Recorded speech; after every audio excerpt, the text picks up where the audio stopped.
Hello everyone, how are you doing? I hope everyone's doing good.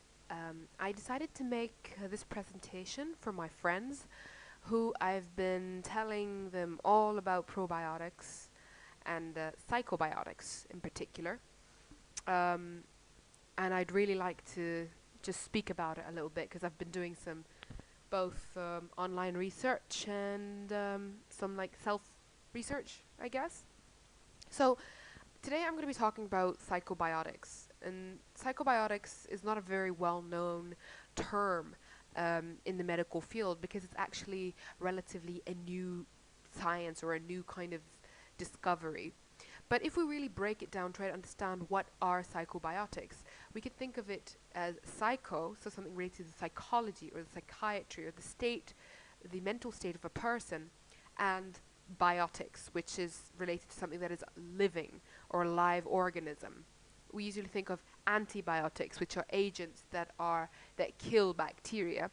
Here we're talking about agents that somehow affect the psychological state. And so the actual definition of psychobiotics is a live organism that, when ingested in adequate amounts, produces health benefits for patients suffering from psychiatric illness. There are many implications to psychobiotics that we might not actually be very well aware of. I'd like to actually raise an interesting example or an interesting scenario which we've commonly studied in medicine, and that is in the cases of hepatic encephalopathy. It is known that patients who have liver cell failure and liver cirrhosis have an altered microbiome. And what I mean by microbiome here is the environment which contains bacteria, flora. So when I say gut microbiome, meaning all the bacteria that live in the gut. Okay, so so patients with liver cell failure or liver cirrhosis have altered microbiome. Okay, have an altered microbiome. That what results in something very interesting is that when these patients ingest proteins, okay, in any form, the bacteria break down these proteins and produce ammonia, right? But in increasing amounts. And because the liver is also suffering and has a problem, normally the liver would detoxify this ammonia, but in the case of liver cell failure, the liver can't. So ammonia levels in the blood rise, and they cross the blood-brain barrier, and they affect the brain, and result in a range of symptoms, ranging from delirium to aggression, agitation, and mania. Even all sorts of things could, be a result of hepatic encephalopathy, and that is kind of the opening door into how a GIT problem could affect behavior, mood, psychological state. Okay, but we're not going to be talking about hepatic encephalopathy anymore. And here's actually what we're going to be talking about. The learning objectives of this presentation is basically to help us to understand what is the relationship between the gut microbiome and behavior. And number two is for us to go through together the preclinical studies of the research studies that have been conducted in this field, proving that the GIT microbiome actually does affect mood and behavior. And finally, something which is very important for all of us is the clinical application of psychobiotics. How can we apply this in the clinical perspective? Before that, let's just get introduced a little bit to our body and our microbiome. So the human body, or the human cells, are around 10 to the power of 3 eukaryotic cells. If you look into the colon just itself, you're going to find 10 to the power of 14 to 10 to the power of 15 microbial cells. Hence, that means that in a human body, we have 10 to 100 times more microbial cells than we have human cells. And if you get all the bacteria in our body and weigh them, they would actually weigh heavier than the brain itself. That's very quantitative analysis. But actually later on we're going to discover that bacteria in our guts play a very important qualitative role. And you might be actually wondering, why do we even have bacteria in our GIT? And it's a good question with a very simple answer, is that we need them because they provide us with very important functions. First of all, they have a immune system modulating function for us. They produce vitamins. They produce certain chemicals that help us, and particularly vitamin K, which has a role in coagulation. They also help in regulation of motility, regulation of GIT health, and they help in the regulation of digestion. Okay, right. So this microbiome is made out of many, many, many species of bacteria, from 400 to 500 species. The most common one is Bacteroides. And as you can notice here is that as you ascend upwards, you find that the bacteria populations decrease. I think you can clearly assume that that's because of the increased defenses up there, including HCl.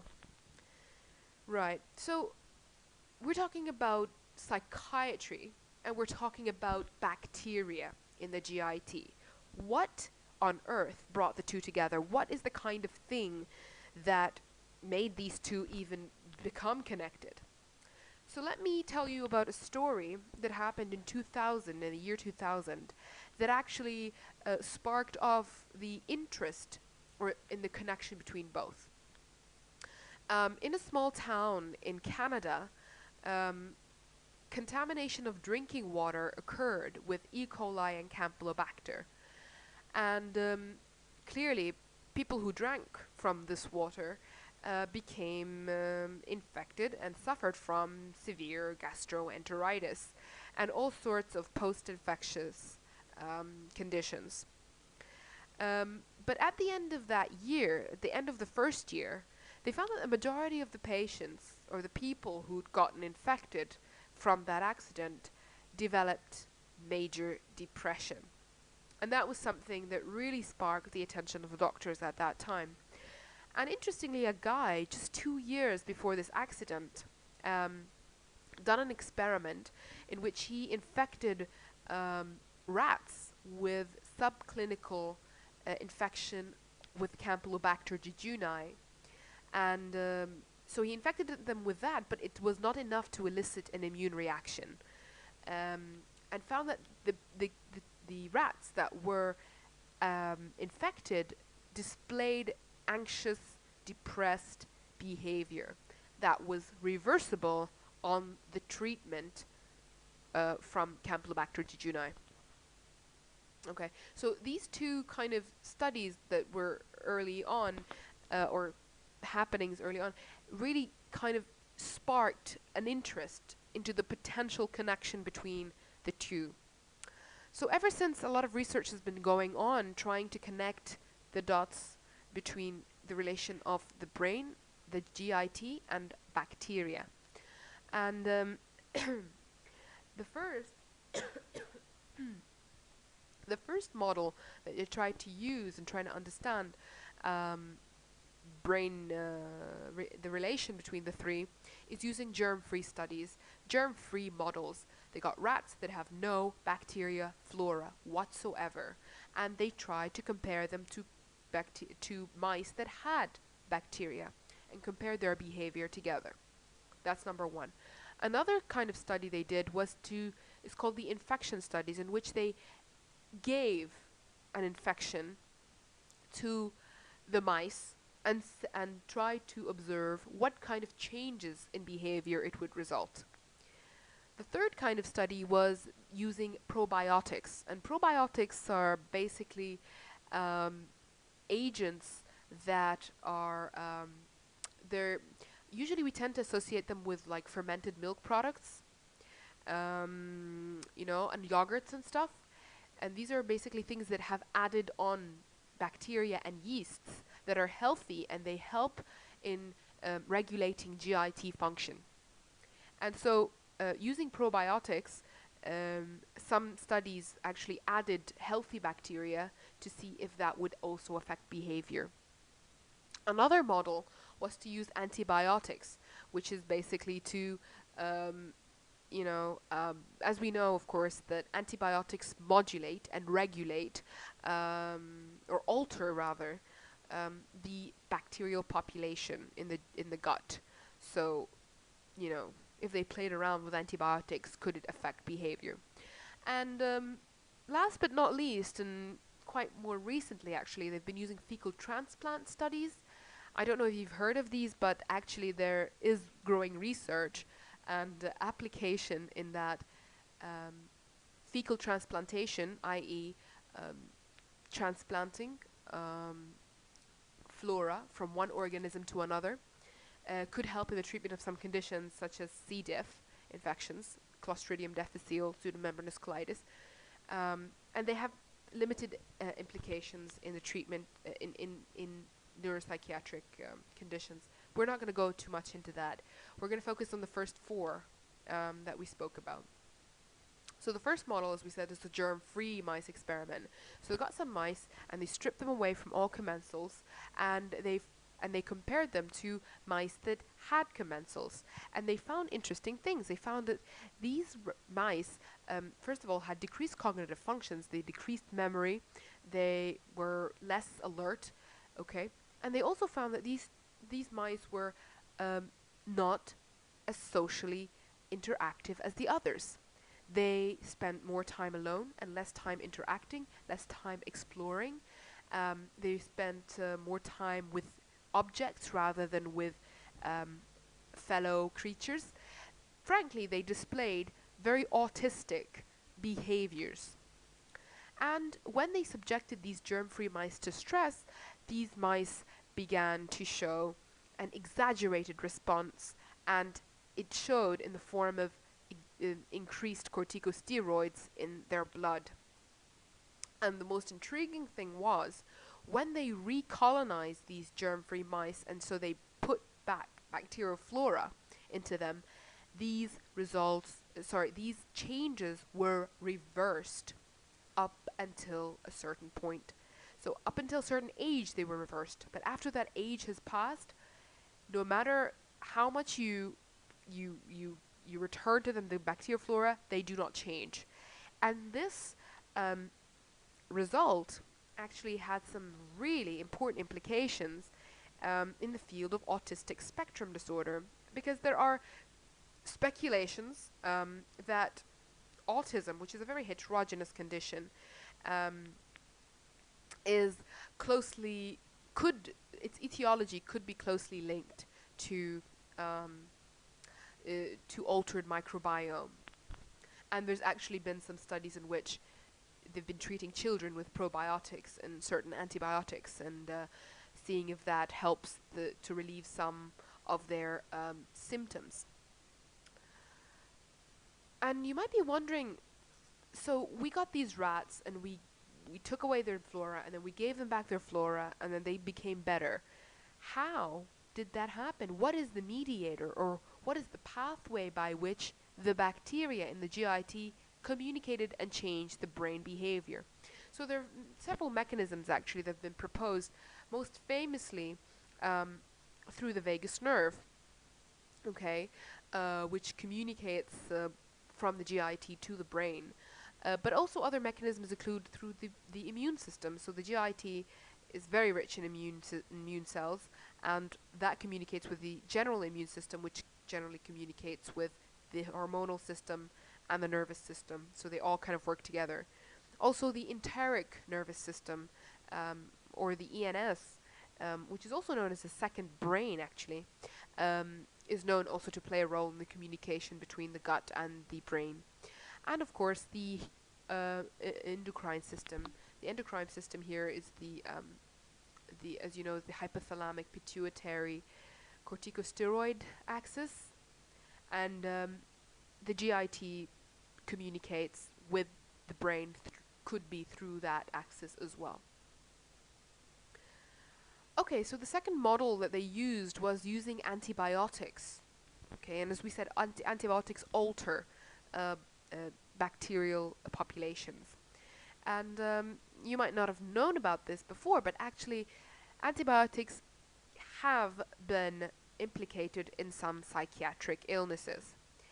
Um, Interestingly, in the year 2013, and actually before that, it was accidentally discovered there was a patient in Japan who had schizophrenia and also developed pneumonia, and this patient was treated with minocycline for his pneumonia, which was a certain antibiotic that works on both gram-positive and gram-negative bacteria, and commonly used for treating acne. Anyway, so they treated this schizophrenic patient with pneumonia with minocycline, and they found that not only was his pneumonia treated, but also the negative symptoms of schizophrenia decreased significantly. And when they stopped minocycline, they found that his symptoms got worse, and when they re-added it, they found that it got better. So um, that was sort of, it sparked up an interest, and ever since there's been lots of repetition of this same study trying to add on minocycline, and a lot of positive results have shown that schizophrenia could actually truly contribute in treatment of persistent negative symptoms in schizophrenia. Of course, it's not an FDA approved thing yet, but something to keep in mind if, for future research, for future work.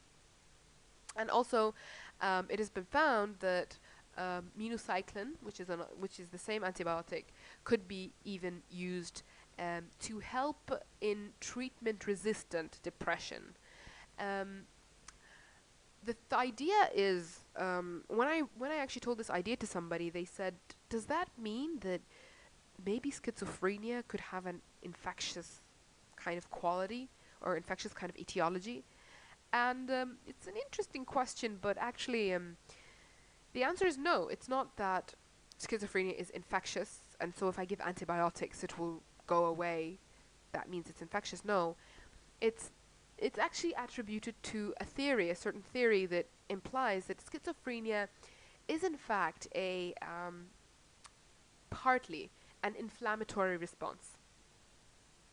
Part of the etiology of theories proposing for schizophrenia is that it has an inflammatory component. And so they found that patients who have schizophrenia and an elevated C-reactive protein, which is an inflammatory marker, when you give minocycline, they respond really well. Okay? So minocycline does not really act on bacteria affecting schizophrenia, but actually acts as an anti-inflammatory.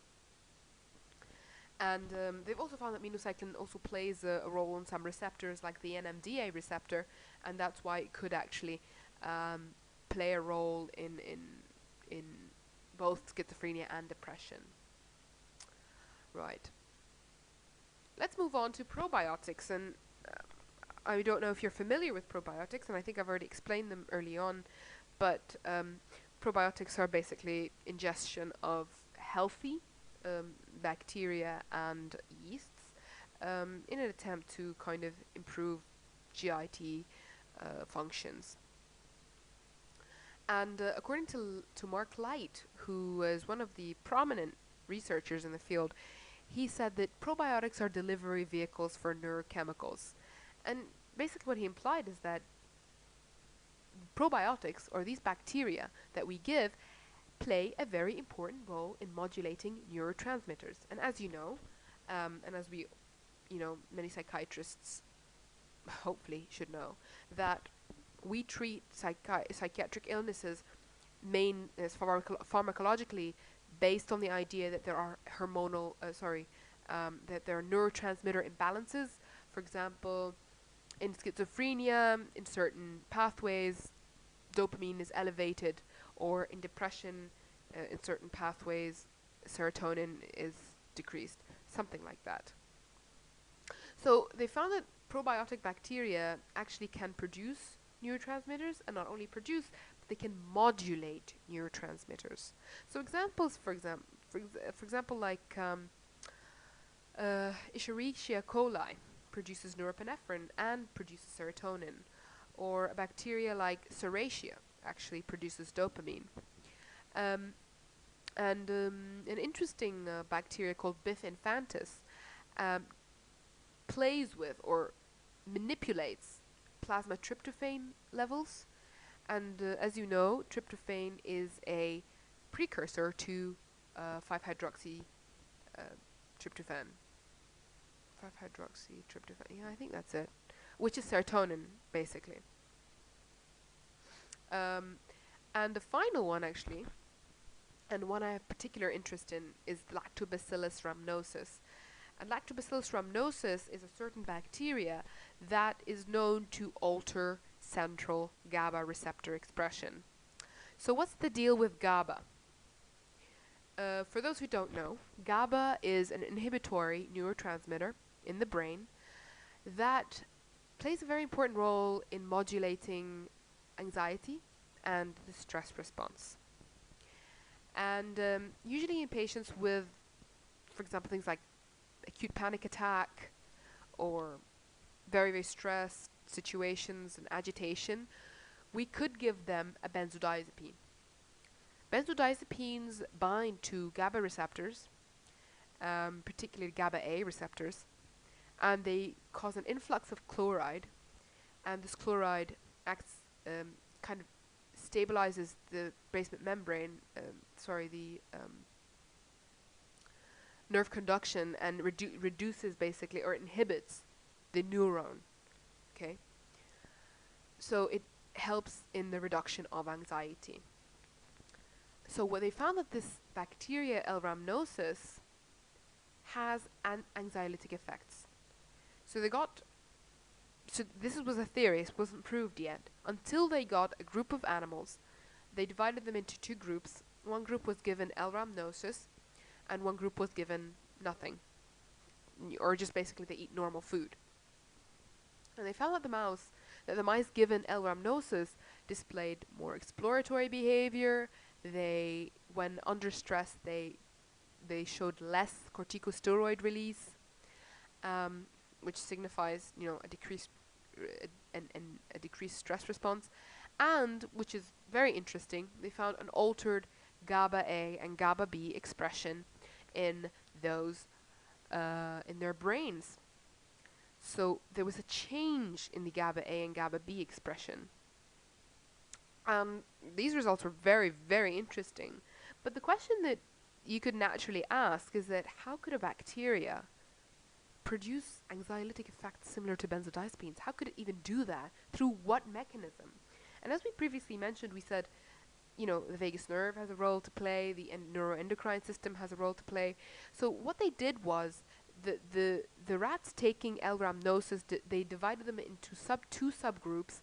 One group was vagotomized, so basically they cut off the vagus nerve, so they prevented the communication between the gut and the brain. And another group were not vagotomized, they were just given L. rhamnosus.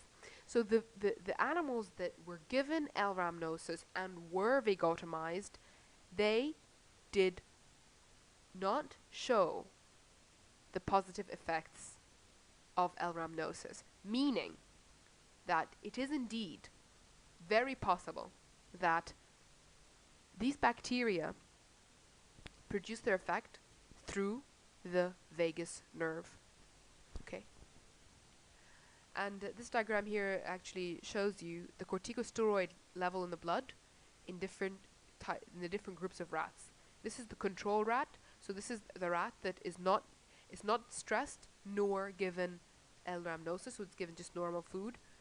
This is the rat that's just been stressed but not given L. rhamnosus. This is the rat that has not been stressed but has been given L. rhamnosus. And this is the rat that has been both stressed and given L. rhamnosus. And as you can compare, if you compare these two, you can find that there's a significant, almost halving of the corticosteroid levels in rats taking L. rhamnosus. Very, very interesting results. But at the end of the day, these results are still preclinical. They're still done on animal models. Has there been any studies done on human beings? Well, yes, there has. Limited as they may be, um, they are they show quite some potential. In the year 2013, there was a study conducted on 45 healthy women who were kind of middle-aged, and they were given probiotics for 4 weeks. Actually, the female subjects were divided into three groups. One group was given probiotics, and one group was given just milk, and with no probiotics, and one was given no treatment. And they compared the three with each other after 4 weeks, and they did a functional MRI on their brains before they started the experiment and after they finished the experiment. And what they found was that the probiotic cocktail altered activity in brain regions associated with emotional processing. I read the paper, and honestly, I couldn't get my head around what they actually meant by that. So they said that the women that took probiotics had altered activity in their brains, in particular areas associated with emotional processing. What kind of altered activity, I don't know. Is it positive altered activity or negative altered activity? What kind of altered activity? I don't know. I read the paper. I don't understand. If anyone has read the paper and understood it better than me, please let me know. But I didn't get it. Very general kind of statement to make. But it's preliminary, and it's people can build up upon it. There are some clinical trials currently using probiotics for the treatment of irritable bowel syndrome, depression, anxiety disorders, and chronic fatigue syndrome. I myself actually, me and a friend, decided to do a little self-experiment in which we took probiotics for around 4 weeks, and we did kind of a self-rating thing, and it was very subjective, not very scientific and not rigorous, but it was a fun experiment to do. My friend actually, interestingly, has irritable bowel syndrome, and I don't. But when we were reviewing the experiment with each other, she actually reported that her symptoms of irritable bowel were much less compared to the other times when she was not taking. Of course, there could be many, many explanations for this. Could be, just a placebo effect or psychological effect, or I don't know, whatever. But it's certainly something interesting, and definitely there are actually research being done right now about using probiotics for the treatment of these conditions. Right, so let's try to kind of round everything up because we've talked a lot. Here's what we found. These are the take-home messages. Bacteria are capable of producing neuroactive substances. Okay, this is something that we've proved. So they can produce GABA, they can produce serotonin, they can produce dopamine, and these neuroactive substances can act on the brain through the gut-brain axis. And there is preclinical studies showing or suggesting that in rats, psychobiotics can possess antidepressant and anxiolytic activity, like the Rhamnosus that we spoke about before. We've also found, through numerous studies, that psychobiotics and their effect on the brain are mediated through the vagus nerve, and also mediated through the spinal cord and neuroendocrine systems. Despite everything that we found, we need more human clinical trials in this field. There's so much to know, so much to learn about this, but we still are kind of on the brink, or still discovering more about it. The reason I chose actually to do this topic was because it's new, it's different, it's very liaison. It's kind of borderline between somatic and psychiatry, and I really love these kind of things. And I hope in the future that one day we will be really using psychobiotics and other interesting methods of treating psychiatric illnesses, other than just to drug our patients with neurotransmitter altering medications. That's it. I'm done. Thank you very much. And if you have any questions, please don't hesitate to send me. All right. Goodbye.